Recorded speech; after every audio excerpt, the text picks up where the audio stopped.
We are going to begin the funeral service for Mrs. Annette Gotteiner. If you have a cell phone, I'd ask you kindly to place it in the silent mode at this time or turn it completely off. I'd also like to welcome anybody via live stream. On behalf of the family, thank you for attending. Services will be conducted actually by family members, Rabbi Amanda Green and Cantor Gabriel Newman.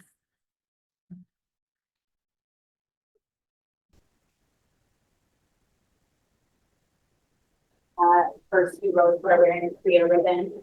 You are able to stand at this point. Say the last thing, and then you can turn the ribbon to the bottom.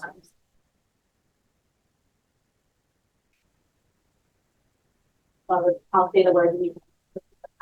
Baruch atah Adonai, Dayan, blessed is the eternal one, who is to be eternal.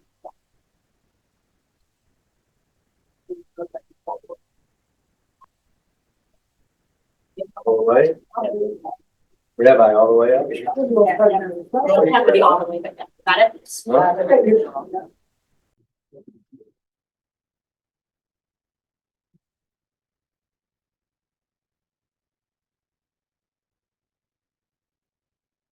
Beth has taken our beloved Annette Gotteiner.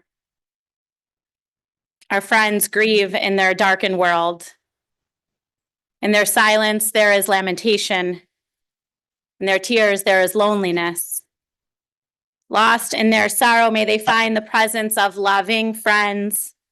Hear them, O God, be with them. For Annette's love that united us in life and which death cannot sever. For her companionship that we shared along life's path and which continues through the tenderness of memory. For the gifts of her heart and her mind that brought us joy and happiness and are now a precious remembrance. For all these and more, we give our thanks to God. In this time of grief, we listen to the voice of our sacred scriptures that brings us the ever new message of God's nearness. It tells us of our kinship with the Creator, in light as in darkness, in joy as in sorrow, in life as in death. How honored and how sad I am to be here today with all of you to remember Annette, a dear sister to Myrna and Mesh, a dear mother and a nana and a great nana, though she was referred to as Nana by her great-grandchildren as well. And to me, she was a great aunt, not because she was simply married to my great uncle, but because she was really a great aunt. I remember, especially in the last few decades, how lucky I was to have spent so many holiday celebrations, memories of Rosh Hashanah and Thanksgiving and Passover in recent years. And how honored and how lucky I was to have her personally in my own life as my aunt, an aunt that was great. This afternoon, I'm joined also by my cousin and by Annette's granddaughter, Gabrielle, the new cantor in the family. Gabrielle's love of Judaism and her spirituality stemmed so much from her nana. If you haven't met Gabrielle, you know her because Annette told you about her.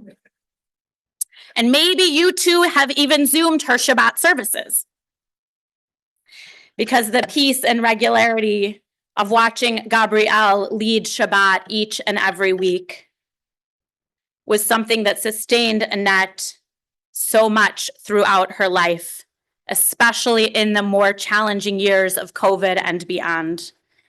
Gabrielle, how proud she was of you and how honored we are to have you today sing, listen to your voice, and know that it echoes and reverberates and brings your Nana's presence into this room with all of us. Cantor Gabrielle Newman.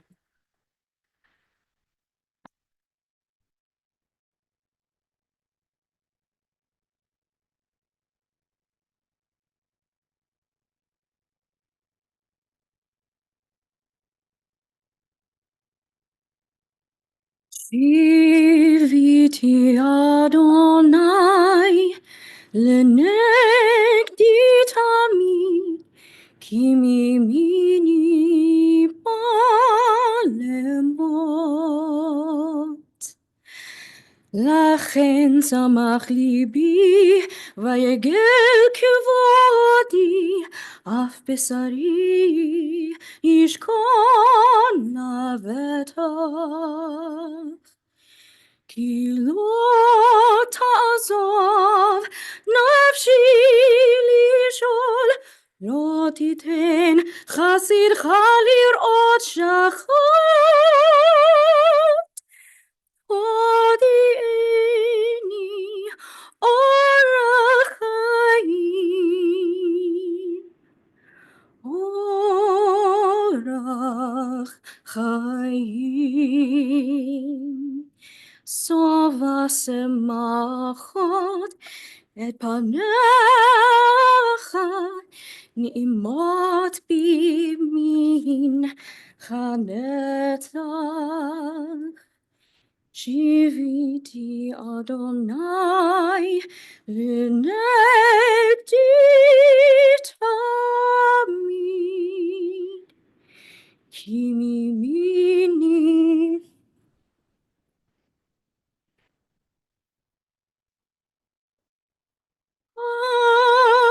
Aleh.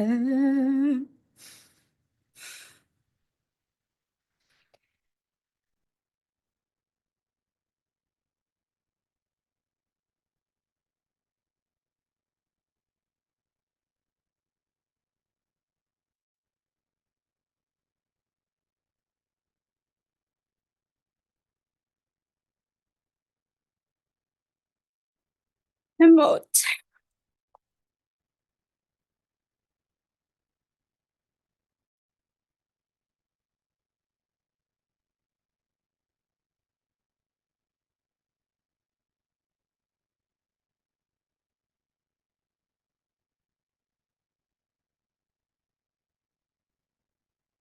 Eshat Chayil, Mi Yimtza, a woman of valor, a strong woman. Who can find her? Her worth is above rubies, says the book of Proverbs. Who can find her? We found one in Annette Gotteiner. Born on August 11th, 1934, to her parents Molly and Jack, Annette began her life as a miracle, a tiny 2-pound baby who survived against all odds. Perhaps it was this early demonstration of strength that would be a sign of the remarkable woman she would become. And that truly embodied the qualities of an Eshet Chayil, a woman of valor described in the Jewish tradition. Named for her father, Jack's mother, she lived up to the meaning of her name, Grace.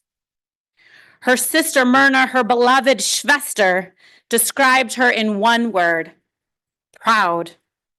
Proud of her children, proud of her grandchildren, proud of her family's accomplishments. Even from a young age, Myrna described her older sister during a television interview on a singing talent show.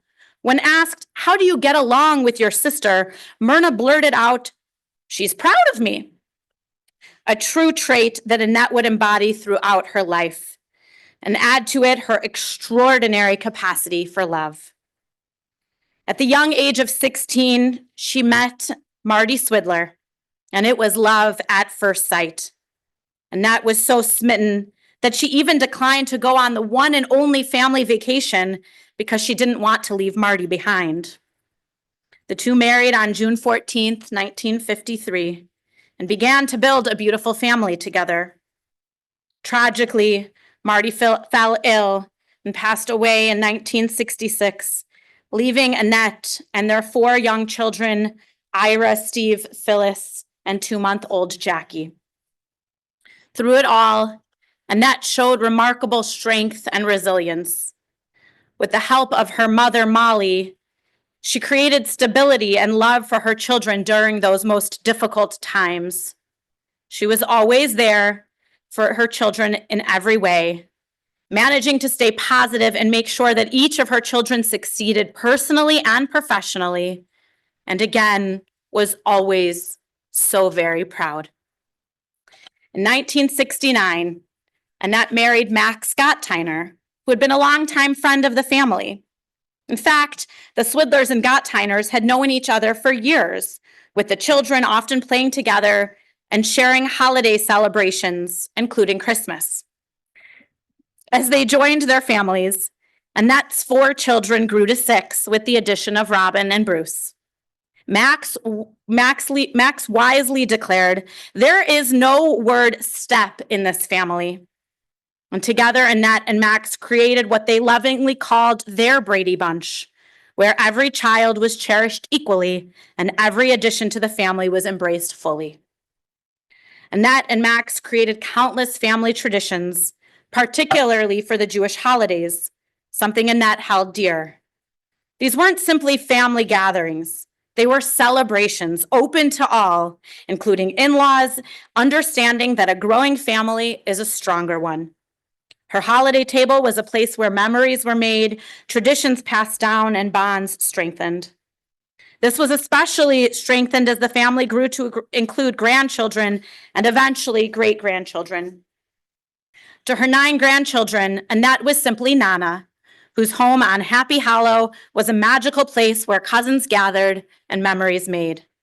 The home, which we will hear more about, had its own character. So many will recount such special memories in the basement playing on the exercise equipment and in each of the unique bedrooms upstairs during break fast with all of the cousins making games out of large glasses of coins, including the infamous money for the poor. Annette was also an amazing cook and baker. From all of her famous recipes, each of you in this room had your own favorite, I'm sure. And if and when you told Annette that you liked it, she always remembered. And how you liked it too, with nuts or without.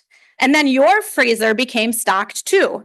Never enough chocolate candy or Rocky Road candy or whatever you called her marshmallow nutty chocolate dessert that she brought with her, or the horns or the kugel with frosted flakes, not cornflakes, or her death balls, which she even baked to bring to Mikey and Julie's wedding, a whole 5 pounds, I learned, only to arrive in Los Angeles with the newly named dust balls, as she accidentally forgot a key ingredient.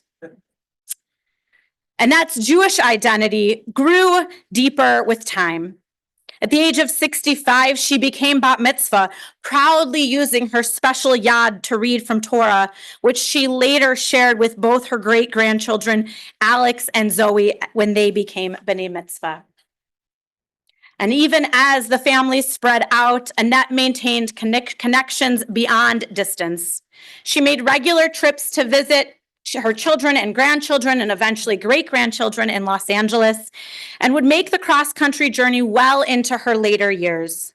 She treasured the moments she spent with her West Coast family, sitting in Laguna Beach, talking, laughing, soaking up the sun, and sipping her beloved apple martini.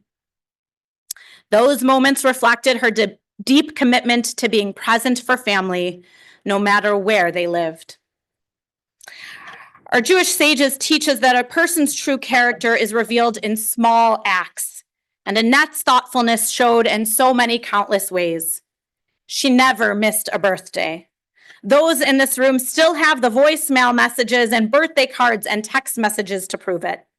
And she always seemed to know how old everyone was turning too. Annette never arrived empty-handed to visit her great-grandchildren, always bringing mini M&Ms or those pink and white animal crackers that were really cookies. Annette was so giving and so loving in so many ways, which made it especially challenging during the lonely years of COVID as she began to lose her own independence. That is when you stepped in, you and the front 2 rows, and there was a bit of a role reversal. Maish recalled driving Annette to many doctor's appointments and the funny anecdote of Annette seeming to always know a shortcut, which he admitted wasn't always so short. But in all seriousness, without those of you in the first few rows, Annette's last years really would have been even harder. During the COVID years, you called and you FaceTimed, and you had short and safe visits. And as her health and memory declined, you continued to show up and make sure that she was able to attend those holiday and celebrations that she loved so much. The greatest gift you gave to Annette was the very same gift she blessed each of you with, the gift of strength, of pride, and true love. May Annette Gotteiner's memory always be for a blessing, and may her legacy continue to live on in the values and traditions and the love she instilled in all of us. As we say today goodbye to a true matriarch, we take comfort in knowing that her spirit and love lives on in each of us, in every family gathering, in every shared recipe, and in every act of kindness done in her memory. We'll turn now to the words, the 23rd Psalm.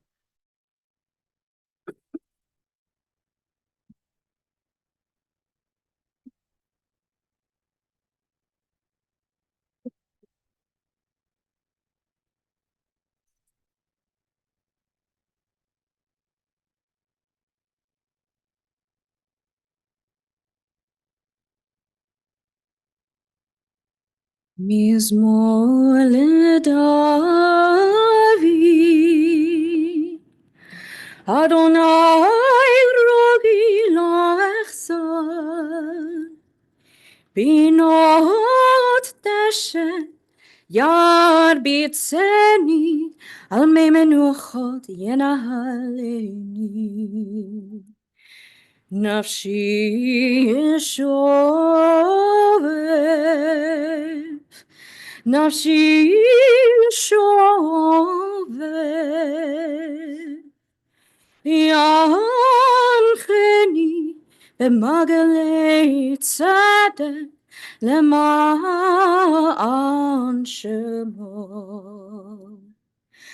גם כי אלך בגיא צל מוות, לא אירא רע, כי אתה עמדי. שבטך ומשענתך, שבטך ומשענתך, המה ינחמוני. טוב לפני שולחן, טרח לפני שולחן נגד צורריי. דשנת, דשנת, דשנת ושמן ראשי, דשנת ושמן ראשי, כוס רוויה. אך טוב, טוב וחסד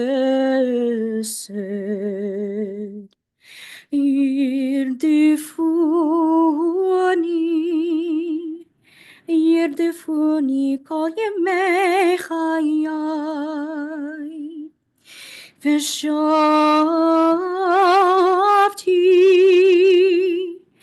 וישבתי בבית אדוני, ושבתי בבית אדוני, לאורך ימים.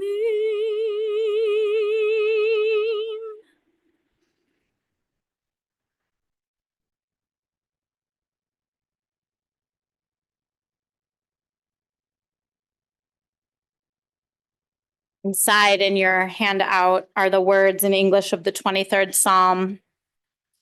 Let us read them together. The Lord is my shepherd, I shall not want. He maketh me to lie down in green pastures. He leadeth me beside the still waters. He restoreth my soul. He leadeth me in the paths of righteousness for his name's sake. Yea, though I walk through the valley of the shadow of death, I will fear no evil, for thou art with me. Thy rod and thy staff, they comfort me. Thou preparest a table before me in the presence of mine enemies. Thou anointest my head with oil, my cup runneth over. Surely goodness and mercy shall follow me all the days of my life, and I will dwell in the house of the Lord forever. Now going to hear first from Robin, and then from some of Annette's grandchildren, from Susan and Lauren and Megan and Mikey. You can hear me. My mother passed away when I was 16. I miss her every day. I was devastated. What would happen to me, my little brother Bruce, my dad? It was a tough year, having a barely speaking housekeeper, English-speaking housekeeper, being a senior in high school, taking Bruce to Hebrew school. Dad and Annette knew each other. The families were friends. They were both in the same situation, and within the year, they decided to marry. I was relieved. Now perhaps I could go off to college knowing my brother and father would have someone taking care of them. They had a lot of responsibilities, 5 children at home, yet they never missed a mom's day or dad's day in Illinois with me. Nana was a mom. She loved being a mom. I graduated and got married. Nana was always so supportive and loving. I think she dealt with each of us as individuals. She seemed to always be available, even as she worked and had a house full of children. She made holidays so special. She was a great cook and baker, and I learned so much from her. I finally figured out how big to make the gefilte fish balls. She had tiny hands, and I learned how to make it when I was pregnant with Susan. Nana had many friends. She loved playing mahjong. In later years, she'd go on a mahjong cruise or to someone's house in Florida to play. Judy was a special friend to Nana. They spent a lot of time together and enjoyed celebrating their birthdays at Wildfire. Nana loved to take care of people. There are so many she took under her wing. She loved her children and grandchildren, but she always loved babies. Her grandchildren and great-grandchildren were sung the same songs and played with just as she had done, starting with Ira. The last few years have been difficult. I tried my best to be there for her, as she's always been there for me. The staff at Brookdale and New Perspective loved her. Very recently, 2 aides from Brookdale moved to New Perspective and were so happy to see Annette. They checked out Jackie's collage and said, "Yes, it's her." Living as she wasn't easy. I truly believe that she knew she wasn't right and that she understood far more than we imagined. Our children and grandchildren will carry on the traditions. We love you, Nana. We are so grateful to have had you in our lives. Our children and grandchildren will carry on the traditions that you instilled in us of caring and loving. You are at peace, and we are grateful for that. Love you a bushel and a peck.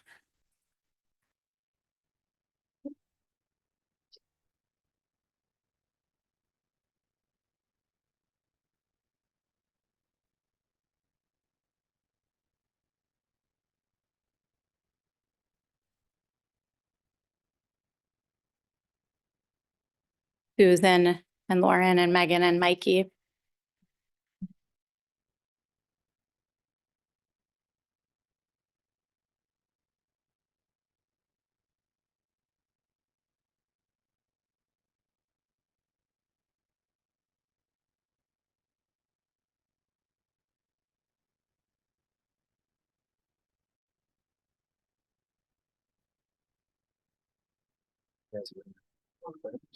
Yeah, let's do it. Let's do it.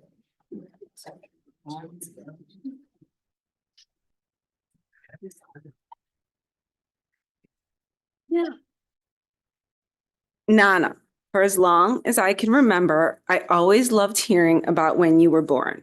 You were so tiny and only weighed 2 pounds. You always said they wanted to put you in the World's Fair. I never knew if you were serious with that story or it was just one you always liked to tell me. You were so small, you slept in a dresser drawer. As I got older, I realized you really were a fighter, being born so tiny 90 years ago. Without the technology and medical advances we have today was really a remarkable feat. Being the oldest grandchild of your oldest child, I always felt special. Maybe it was because I was Papa's favorite. Or what I learned, it was really you who made all your grandchildren and great-grandchildren feel special. Family was so important to you. When John and I were choosing a wedding date, August 10th was available. I remember thinking first, I don't really want to get married in Chicago in August. Ugh. But when my mom said that was Nana and Papa's anniversary, the date was sealed. I, of course, wanted to share that special date with 2 people I looked up to my entire life. I always loved that we shared our anniversary together. When it was Alex and then Zoe's bar and bat mitzvahs, they proudly used your yad, the same one you used when you were bat mitzvahed as an adult 25 years ago. L'dor v'dor, from generation to generation. From a young age, I loved my sleepovers at 2418 Happy Hollow. From Golden Girls to Empty Nest to Sisters, always real popcorn with lots of butter, Gigi in her chair and the fireplace on. Who can forget the powder blue bathroom, complete with the powder blue tile, the powder blue sink, the powder blue toilet, and the powder blue bathtub? You were always cooking and baking. My entire childhood, you hosted every single Jewish holiday until you moved from Happy Hollow. I don't think there were any exceptions other than the Hanukkah parties.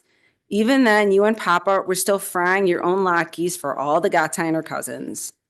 Once you were in your condo, that didn't stop you from making all of our favorite recipes and bringing them for the holidays. Nana, you taught us all so much about family and traditions. Even though my mother wasn't born to you, I now see so much of her in what you obviously showed us all. She has perfected your gefilte fish recipe with the help of Lauren, Simis, and Kugel too. All things that I never appreciated or cared for, but the rest of the family sure did. Every one of us will always have a favorite Nana dish. My mom, just like you always did, insists on hosting. Our family has grown so much over the years, and my mom has my dad just keep bringing up more tables and chairs. Break Fast, which was always a large group, even when you and Papa hosted, is now gigantic. And my mother triples all the recipes, just like you would have done. All the holiday traditions the Bergs, Gotteiners, Greens, and Swidlers celebrate, we learned from you. Nana was so proud of all of us. She would always keep us posted on what everyone in the family was up to, every accomplishment, every award, everyday life. She was proud of us. When John and I married, she immediately gained another grandson. She always made every new family member feel like they always belonged. With all of her friends and children and grandchildren and great-grandchildren and nieces and nephews, she always made you feel special. And until more recently, always remembered exactly what was going on in each and every one of our lives. Nana, I will miss you singing Boom Boom Bits, you scratching my arm with your long nails, your perfect cursive handwriting on all of our cards, your phone calls checking in on how John, Alex, and Zoe are doing, you singing happy birthday first thing in the morning on all of our birthdays.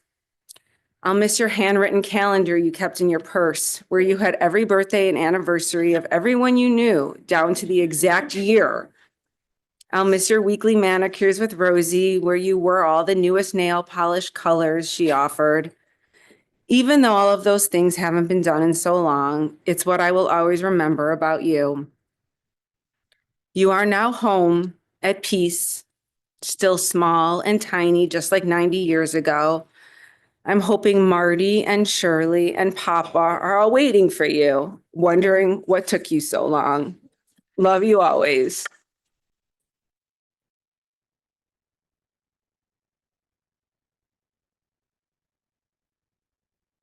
Nana, throughout the last few years, and probably more so in my adult life, I've realized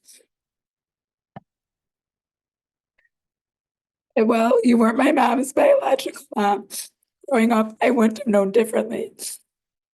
As a child, I loved nothing more than going to Nana and Papa's. Whether it was for one of many Jewish holidays you hosted, dinner during the week, I loved your cheesy potatoes, or a sleepover on the weekend where we'd watch the Golden Girls, Empty Nest and Sisters, and you'd make us popcorn in your popcorn maker, never from the microwave, melting butter on the stove to drizzle over it. Your home on Happy Hollow was always filled with love and warmth. I still hear Papa yelling, "Nat, Nat," when I think of that house. When Papa passed away and you moved into an apartment, things shifted and my mom, Aunt Elisa, Aunt Nina, and Brenda started hosting holidays, but that didn't mean you didn't make or bring most of the meal with you.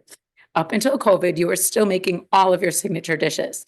Some of my favorite include your kugel, where half was made without raisins just for me, your Simmis matzo balls, your death ball cookies that Asher now requests Mom to make when we get together, and your gefilte fish that I started to help you and Mom make at her house, and where your presence has been missed the last few years.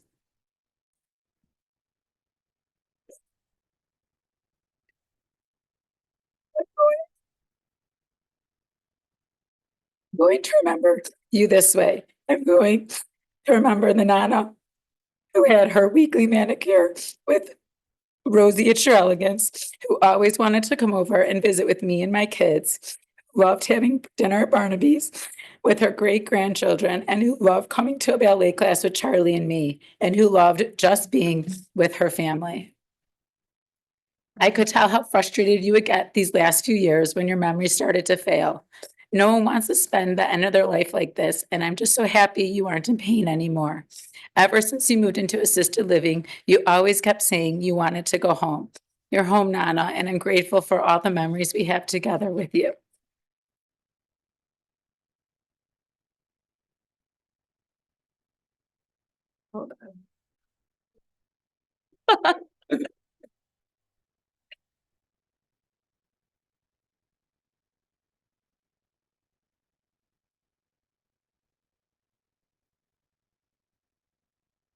Okay. So imagine this. You're sitting around at your house on a Saturday night. You have some friends over for dinner. The kids are in the background, running around and screaming like they usually do. When all of a sudden your phone rings, it's your mom. And although you receive approximately 500 calls from your mom every single day, Somehow you just know that this phone call is different. You answer. Your mom is crying. You know it's coming. She tells you that your Nana is gone, but that it was peaceful. The world literally spins. And when you finally gather your thoughts and the world stops spinning, you realize that the music currently playing on your TV at that exact moment is Taylor Swift singing her one and only song about her dead grandmother. Now, if that's not a sign that I have to somehow incorporate Taylor Swift into my tribute to Nana by breaking down her life into eras, then I don't know what is. So here it goes. During my childhood, Nana was half of a magical duo. Nana and Papa were the king and queen of my warmest and fuzziest memories, and their realm was their house on Happy Hollow. Ah, I like that, of the Happy Hollow era. I know many of my cousins, my brother, and I will never forget all the laughs from all the ridiculous times we shared at the high holidays, Hanukkah parties, birthday celebrations, and the frequent sleepovers at Nana and Papa's house. I can still taste the Lockies, and I can still smell the bacon and pancakes waiting for us in the morning. I'll also always remember the more tender moments with Nana, like getting to stay up late in our PJs, watching Sisters or whatever garbage television she was into at the time. Or us sitting on the carpet together, just chatting away, eating from a bowl of candy while looking through their countless old photo albums. Our family is just massive. But no matter the size of the get-together, the Happy Hollow era Nana always seemed so content and so cool in her domain, able to conduct the madness like a maestro, all while making sure you were getting enough to eat. After my papa died and Nana sold the house on Happy Hollow, she moved to a condo in the Glen. So for overall lack of creativity at the moment, we'll just call it the Glen era. Nana was understandably sad and lonely, and I was entering my hormonal teenage years. So naturally, the Glen era was way less magical than the Happy Hollow era. But Nana and our relationship continued to grow.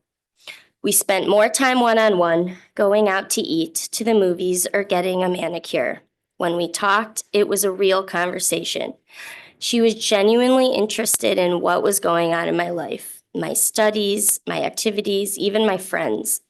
I did really well in school, and I was an overall good kid, and she would constantly tell me how she was so proud. She was proud of who I was in that moment, and proud that I was on the path to becoming something so much greater than what she felt she had become. Ironically enough, I knew she was also so proud that I was on the path of looking more and more like her actual clone. Whenever we went anywhere, "Oh, Annette, this must be Megan. She looks just like you. Oh, do you know how lucky you are to have red hair just like your Nana?" It was super embarrassing for a teenager, but I loved that it always lit up Nana's smile brighter than the sun. Nana remained my biggest supporter as I moved out of state for college and then back to reside here in Chicago. And that leads us to Nana's final era. I'll call it the final era. But over the last several years, before her health really started to decline, Nana really ever had one true objective: to give us all her remaining love. Nana loved her family so hard, and she was determined to make sure we all knew that. All she ever wanted to do was to be together, and if we couldn't physically be together, then she just wanted to talk. And if we couldn't talk, she wanted to show her love in any way possible, be it ordering in dinner on her or filling up a bag of Honeycrisp apples when she was out at the store. Her love knew no boundaries, and that's because Nana had no boundaries. Really, none whatsoever. Her desire to show how much she cared must have just overshadowed her sense of socially appropriate behavior. For example, when I started dating my husband, Dan, Nana insisted she also be at the dinner where I'd introduce him to my parents. Sorry. When I was pregnant with my first baby, Nana offered to accompany me to my OB appointments because the office was just around the corner from her in Glenview. Sure, Nan, I guess that's fine, but one slight issue here. Neither one of us has a car. Oh, that's okay, honey. Your mother will just pick me up and then pick you up from the train. Then take you to the appointment where I'll wait in the waiting room and then take us both home. But of course, we'll go out for lunch first because you need to eat. And when my babies were born and she'd just come over to help or just to hang out, well, she wouldn't leave. It's not a joke. Dan and I would say goodnight and head upstairs for bedtime, which is the universal cue to go home. And Nana would just remain wherever she was. My dad would then have to say, okay, Nan, it's late, let's head out. And she'd just look at him straight in the face and say, no. Oh, Nan, I wouldn't give for another chance to have you outstay your welcome. In the end, even though there were plenty of difficult times, it was the final era that I will treasure the most. I think Nana truly felt happiest when she got to witness and take part in her family's own happiness. Nan, thank you for your All right, I got this. Thank you for your wisdom, your laughs, your strength, and for being so instrumental in every era of my life. I will continue to honor your legacy by doing my best to build my own magical realm like the one on Happy Hollow, by emphasizing how proud I am of my children and all of their accomplishments, and by loving as fiercely as you did. What died didn't stay dead. You're alive in my head.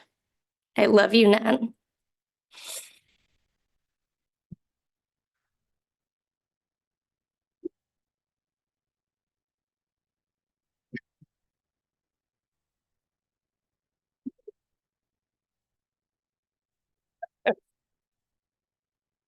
Uh, no paper. Digital. Okay. Hi, everyone. I'm Michael Swidler, Nana's oldest grandson, which is something I never thought of until recently. But anyways, thank you all for being here.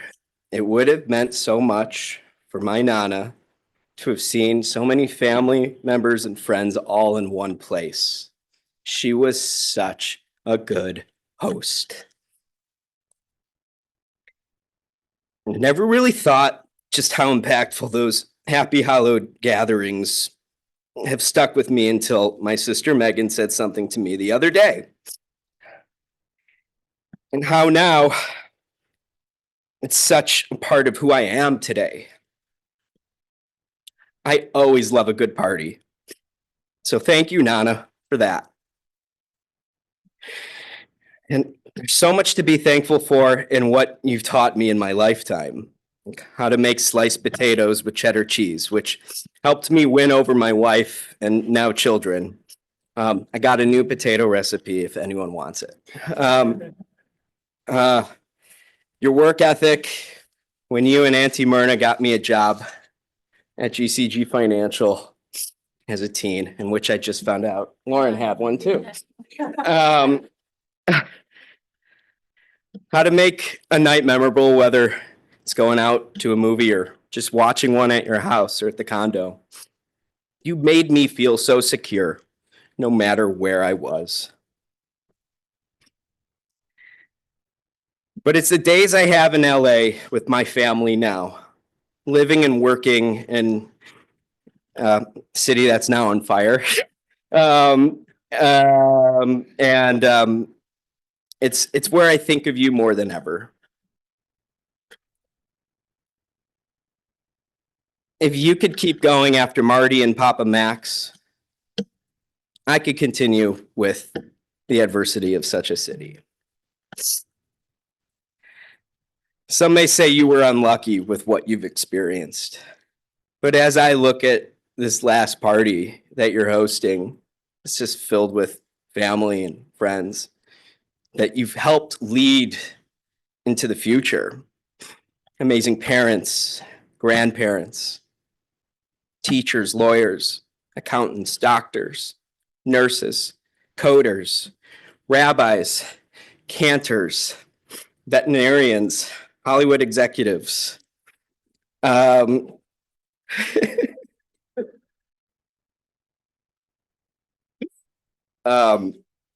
Artists, travel consultants.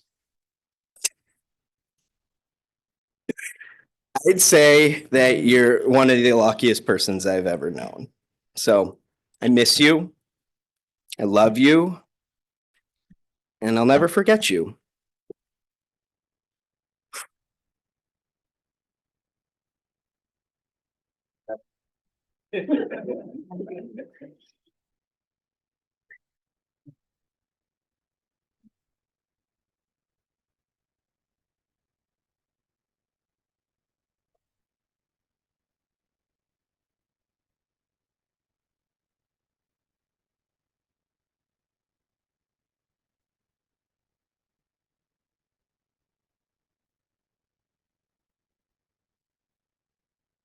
Last night on a rather large Zoom call, after lots of conversation, Susan remarked, "I've already started writing what I'm going to say tomorrow. Don't think I stole what you all just said." And listening to everybody speak today, it is just so true how Nana, Antoinette, Mom, Annette, whatever it was, Mamacita, whatever it was that you called Annette, who she was so true to everybody. The memories that so many of us share overlap, and yet each of us has our own unique stories and memories. Keep sharing them, keep telling them. Tell the family, those of you in this first row, to Bruce and Nina and Alan and Robin and Mark and Phyllis and Ira and Lisa, Linda and Steve, Mark and Jackie, Myrna and Maish. To you all, you are not alone. We are with you walking through the words of the 23rd Psalm, the valley of the shadow of death. All of us here will continue to share our memories with you, our stories, our laughter, our tears. For who Annette was a gift to us all. Her love is in this very room. Her blessing, the gift of family, her pride, her joy, and her strength. I'm going to invite up Gabrielle again. Invite all of you to please rise for the words of Al Malei Rachamim.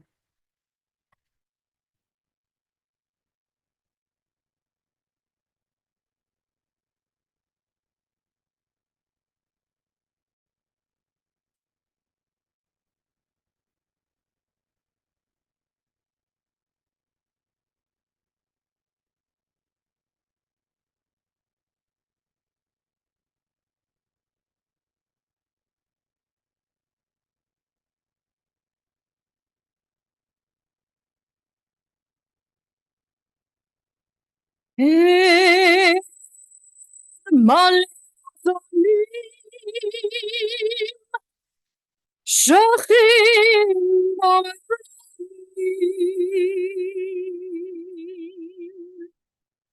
המצא מנוחה נכונה תחת כנפי השכינה. עם קדושים וטהורים כזוהר הרקיע. מזהירים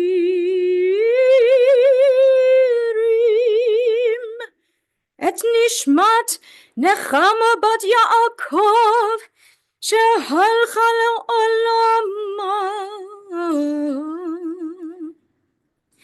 בעל הרחמים יסתיריה בסתר כנפיו לעולמים. ויצרור החיים את נשמתה. אדוני הוא נחלתה. ותנוח בשלום על משכבה. ונאמר אמן.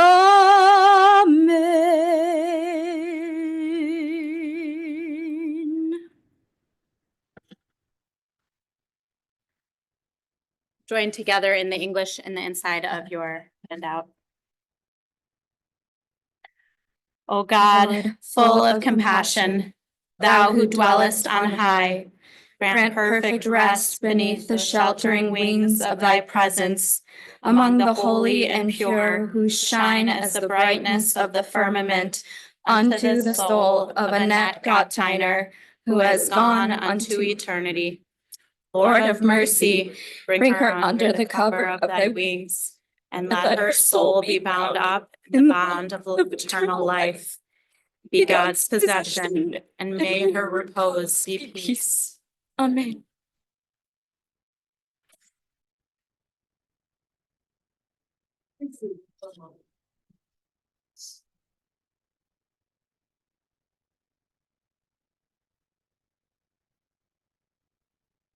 This does conclude the service here at the chapel. The family will be receiving condolences at the Swidler residence, 1920 Twin Oaks Court in Buffalo Grove. That'll be today following the interment until 9 p.m. That information is on the folder, so if you didn't get one when you entered, please get one when you leave, and it's also on our website. Interment will take place at Shalom Memorial Park Cemetery at 1700 West Twin Road in Arlington Heights. The procession will be forming in our parking lot. So if you're going, please keep in mind a few safety features. Keep your bright headlights on at all times. And I was looking at the family. He's like, wait, what? Put your bright headlights on at all times. Stay as close as safety permits to the car in front of you. We'll also attach a flag to your roof of your car, and please obtain an orange funeral sticker. The following family members have been selected to serve as pallbearers. When I call your name, if you please come forward. Michael Swidler, Jason Berg, Matthew Gotteiner, Sam Grossman, John Finger, Dan Lecken, Megan Swidler, and Marley Newman. At this time, I would ask that everyone please rise as the family and the clergy are escorted from the chapel.